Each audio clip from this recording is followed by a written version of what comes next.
आप सभी विद्यार्थियों का एक बार फिर से स्वागत है आपका अपने YouTube channel Kavita's arts and science classes में। तो बच्चों, आज की इस वीडियो में हम लोग चर्चा करेंगे राजा किसान नगर इतिहास क्लास 12 चैप्टर 2। ठीक है ना। तो हमारा टॉपिक क्या है बाबू, ध्यान से देखिएगा। उपज बढ़ाने के तरीके। उपज बढ़ाने के तरीके मतलब कृषि कार्य में कैसे उपज बढ़ाया जाए, उसका तरीका क्या था उसको समझिएगा। फर्स्ट पॉइंट है, उपज बढ़ाने का एक तरीका हल का प्रचलन था। देखिए, अधिक से अधिक उपज बढ़ाया जाए उसके लिए लोग क्या प्रयोग करते थे? उपज के लिए, खेती करने के लिए किसका प्रयोग करते थे बच्चों?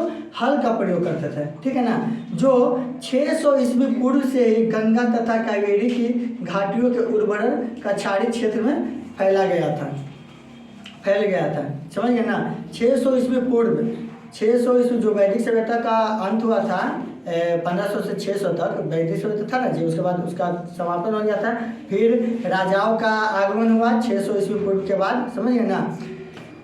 नेक्स्ट पॉइंट है, जिन क्षेत्रों में भारी वर्षा होती थी वहाँ लोहे के फाल वाले हलों के माध्यम से उर्वर भूमि की जुताई की जाने लगी।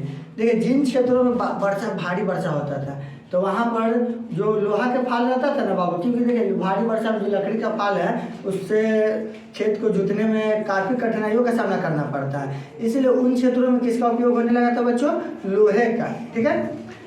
अगला पॉइंट है, गंगा की घाटी के क्षेत्र में धान की रोपाई की उपज में भारी वृद्धि होने लगी। हालांकि किसानों के इसके लिए कमर तोड़ मेहनत करनी पड़ते थे। समझ गए ना।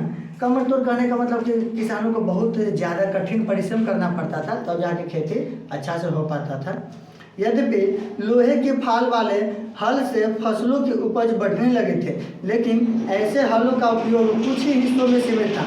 पंजाब और राजस्थान जैसे अर्धशुष्क जमीन वाले क्षेत्रों में लोहे के फाल वाले हल का प्रयोग 20वीं सदी से शुरू हुआ था। देखिए, उस टाइम 600 ईस्वी पूर्व के बाद जो खेती वगैरह होता था बच्चों, तो लकड़ी से ही ज़्यादातर हल होता था, हल बनाया जाता था। लेकिन कई क्षेत्रों में फिर लोहे विकसित हुआ। लोहे का जो फाल वगैरह बना वो तो बना हुआ था, लेकिन कुछ क्षेत्र तक ही सीमित रहा था। और जो राजस्थान है, पंजाब है, तो यहाँ पर कब आया था? 20वीं शताब्दी में। ठीक है ना। नेक्स्ट है, उपमहाद्वीप के पूर्वोत्तर और मध्य पर्वतीय क्षेत्रों में रहने वाले लोग खेती के लिए कुदाल का प्रयोग करते थे, जो ऐसे इलाकों के लिए कहीं अधिक उपयोगी था। उपज बढ़ाने का एक और तरीका कुओं, तालाबों और कहीं कहीं नहरों के माध्यम से सिंचाई करना था। ये सब क्या था? वो उपज बढ़ाने का तरीका था।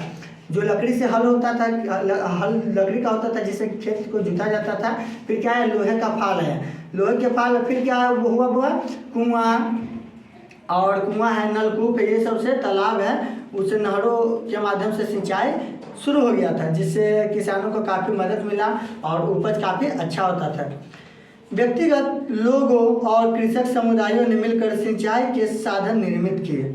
व्यक्तिगत और तौर पर तालाबों, कुओं और नहरों जैसे सिंचाई के साधनों का निर्माण राजा या प्रभावशाली लोग करवाते थे, जिन्होंने अपने इन कामों का उल्लेख अभिलेखों में भी करवाया है। तो ये था बच्चों आज के क्लास में उपज बढ़ाने के तरीके। वीडियो पसंद आए तो लाइक सब्सक्राइब शेयर कर दीजिएगा, और आप भी चाहते हैं नोट्स बढ़िया से तो हमसे कांटेक्ट करें। ठीक है बच्चों।